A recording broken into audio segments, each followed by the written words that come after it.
Harmful algal blooms, or HABs, are a growing problem across the country and here in New York State. They're occurring more frequently and more severely. They're threatening our drinking water quality, aquatic life, our own health, and recreational activities on our lakes and water bodies.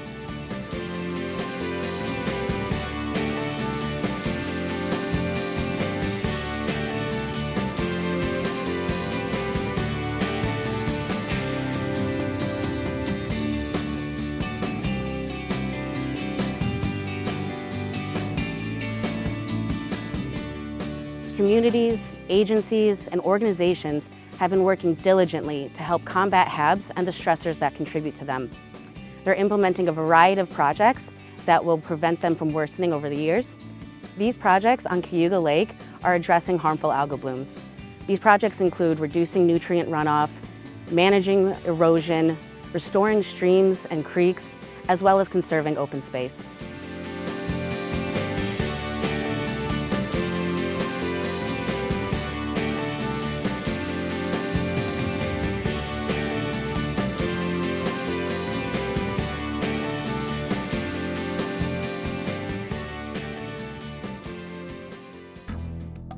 Toxic algae is a major concern for Cayuga Lake and all the Finger Lakes, both for the potential threat to our drinking water supplies as well as our regional economy, where we support a $2 billion tourism economy, and much of that is based on the lakes.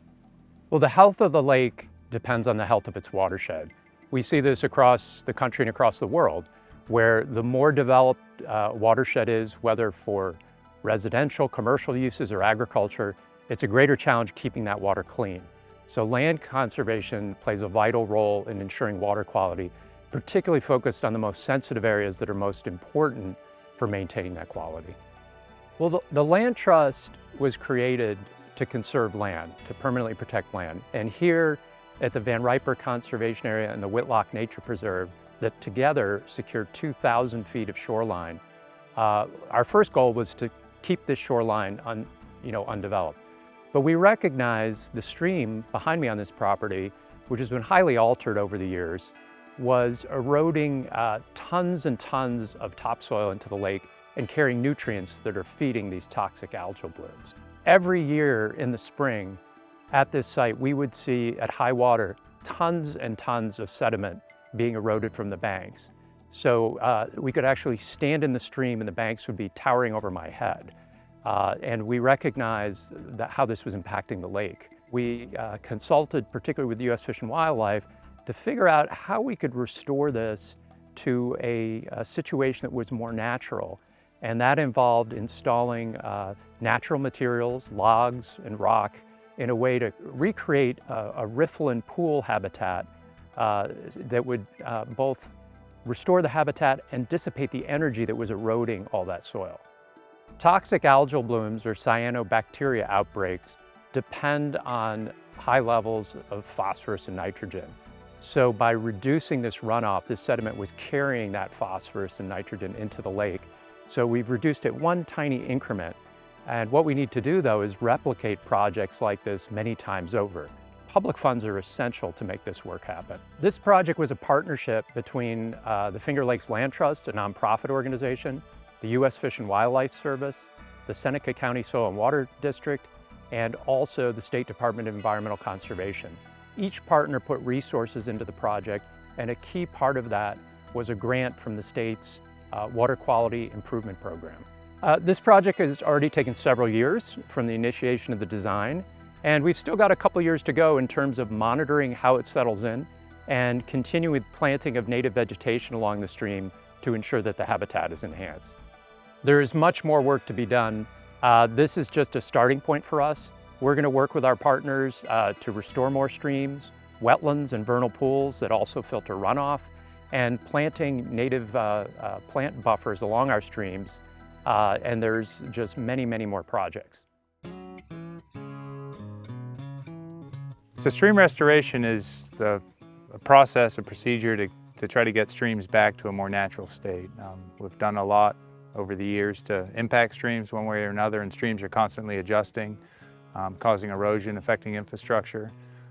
So we try to restore streams to a stable, natural type condition to benefit fish and wildlife resources. But that also reduces sediment input into streams, reduces the amount of pollution coming down through the stream as banks erode and bringing that down. So harmful algal blooms are obviously a problem in Cayuga Lake here and the Finger Lakes in general and across the state. And it's thought that one of the causes of those algal blooms is an increase in nutrients coming in off the landscape. So by stabilizing, restoring streams, you reduce some of that sediment input, which reduces some of those nutrients, which can potentially reduce the nutrient input into the lake, which might have a beneficial impact on reducing those harmful algal blooms. So our approach to stream restoration is to restore a stream to a natural condition to not only get the benefits of reducing that sediment and nutrient loading into the system, but also providing an ecological uplift in that system. So streams do more than just transport water. They also transport sediment, and they dissipate energy going down the valley differently depending on what that system looks like. So in low gradient streams, you have those meandering streams that are sinuous and they dissipate energy by moving laterally. Steeper streams, as you get up in grade, dissipate energy vertically. So in a system like this, we raise that stream bed up and we hold it in place with these log structures where water rolls over the top, scours a hole, and rolls over, and then you have water just undulating down the valley, dissipating energy as it goes. And these log structures are what we call grade control structures. They're holding that bed in place at that set elevation so it doesn't cut back down and cause that erosion to re-happen again. So we had a steep gorge here that was deep and sized and bringing all that sediment down. By raising it back up, we dissipate that energy within the system, we reduce the erosion, we provide some access to a flood zone where higher waters can get out into this riparian area. Behind me here you can see some cages that have vegetation in it, shrubs that will grow up and provide some shade for this stream. This stream obviously doesn't flow year-round, it's an ephemeral stream we call it. It flows seasonally based on weather, but there is constant flow in here in the winter and the spring, so there are aquatic organisms in there that use it. Stream bank erosion usually occurs in the fastest and deepest part of the stream bank. When you have velocities for a stream after runoff events from rain, snow melt, things of that nature, the water will eventually pick up speed and hug on the outside bend. As it hugs that outside bend, it'll start eroding the weak soil away and washes it into the river, the stream, and then makes its way down to the lake. So this project was needed due to the fact that Creek Road up here was being compromised. The outside bend here went on Little Salmon Creek. The dirt, heavy runoff from the fields, heavy runoff from road ditches, all that water will end up in Little Salmon Creek. As that excess velocity comes up, it hugs that outside bend and starts eating the toe of the stream away. As it does that, it starts to migrate laterally, and as it did that, it got close to the foundation of the road. So soil and water came in, we built that bank back out, gave it extra room for the floodplain to reach up, spread out, slow velocities down, material can then settle out. The rock that you see here provides extra stabilization to that outside bend, creates that roughness factor as we try, which will then promote settling of nutrients and deposition as gravel. So this project benefits water quality at Cayuga Lake by taking one small section of a large watershed and protecting the stream bank from any sort of erosion and excess nutrients that could enter the water body then into Cayuga Lake to feed the harmful algal blooms. So as excess nutrients wash into the streams, into the lake itself, the algal blooms that want to feed off the excess nutrients will then thrive. And with the extra hot temperatures that we see in the summertime, that's when you get the big population blooms, and that's when you get the toxins that start getting produced from the harmful algal blooms.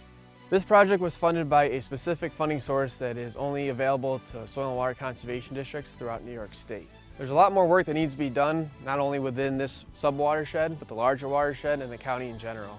If you look here, it's only about 260 linear feet worth of stream bank protection on one stream, and there's many of feeder tributaries that come into this one creek itself.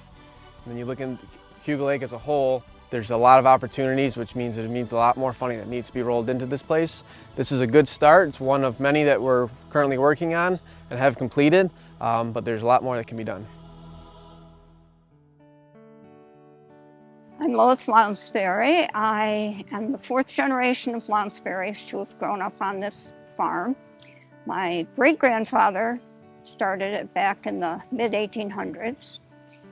The farm is 125 acres. The entire southern border is the 6 Mile Creek. I was very happy and interested in protecting water quality for the whole surrounding area. Grew up here, and hoping that other people would do the same.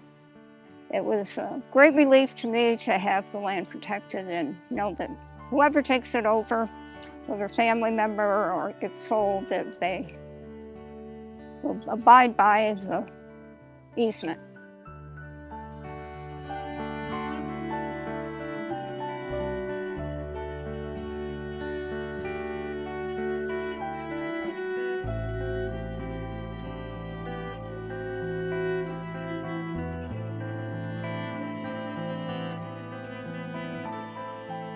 Here, the Finger Lakes Land Trust acquired a perpetual conservation easement over the Lounsbury Farm, which features prime farmland as well as important buffer along 6 Mile Creek. Here, we're just a few miles upstream from the water intakes for Ithaca's drinking water supply, and we're in close proximity to the hamlet of Brooklandale. This is an area that's growing in population. We're seeing new homes, and it's really important that we protect these sensitive areas to buffer our drinking water supply and ensure that pollutants don't enter the public water supply. Because of its strategic location, the Land Trust has been in conversations with the Lounsbury family for many years, and we were delighted when the state created the Source Water Protection Program that gave us the funding needed to complete the project. In conjunction with the conservation easement, in one portion of the property, we worked with the Tompkins County Soil and Water Conservation District to expand natural vegetation along the stream to add a greater buffer and to filter additional runoff. This project was supported by a grant from the state's Source Water Protection Program, but we also received financial support from the City of Ithaca and their water department, as well as Tompkins County. So this is really multiple partners involved, and the grants were essential to the project. We couldn't have done it without it. Absolutely, there's a need for more work to be done. We're located just 15 minutes from a drive from the center of Ithaca. Ithaca is growing in population. We're seeing more development happen, and it's important that happen in the right spots, not in the sensitive areas next to the creek. So we're talking to additional landowners to secure their land while allowing it to remain in traditional use such as agriculture. Numerous studies have shown that maintaining natural vegetative buffers along our streams is very important to filter nutrients such as phosphorus and nitrogen that are carried by rainwater and stormwater runoff. So across the region, we're looking to expand these buffers as part of a region-wide water quality initiative. I'm happy that the protection from 6 Mile Creek that I can contribute is helping to keep the lake healthy.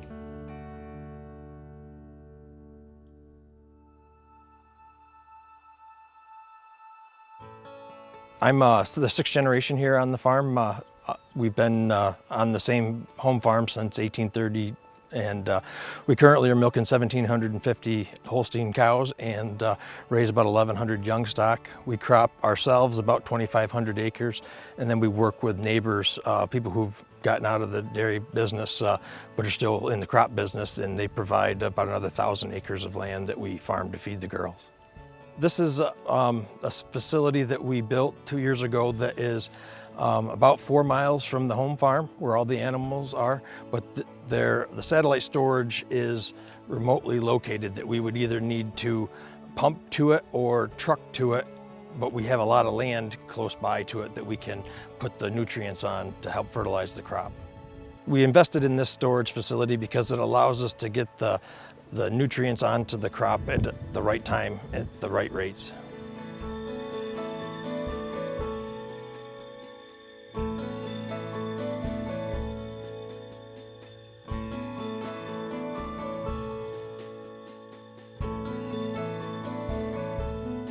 So this facility helps us with establishing a cover crop because we're able to broadcast the seed on it and then go in with a light application quickly to get a timely emergence of the cover crop, which will get the soil covered to help prevent runoff. So some additional benefits to this project is it's helped not just my farm, but other farms in the community.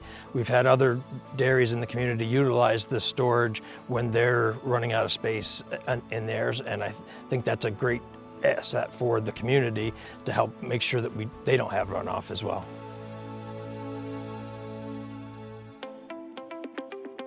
Nutrient management planning is a well-established, science-driven process that has proven to build healthier soils and improve water quality. Satellite storage facilities such as this one increase storage capacity and allow the farm basically to pick the best time to apply nutrients across their landscape.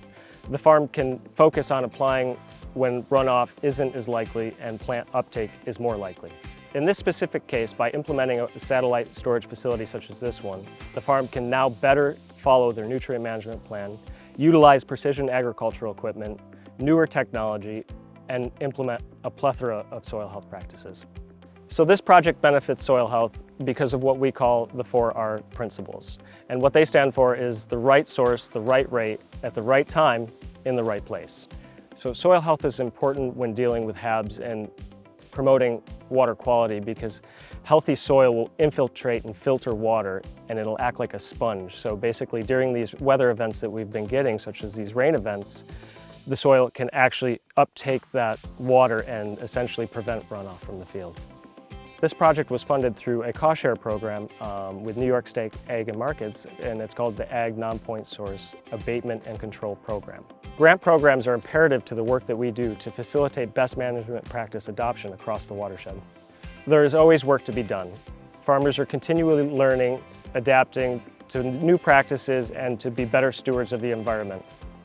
There is no silver bullet to completely rid New York's water bodies and lakes of harmful algal blooms. But implementing successful projects such as these has been critical in combating harmful algal blooms. In order to protect our environment, our drinking water, and our health, we need to continue to fund these projects in order to prevent harmful algal blooms from worsening.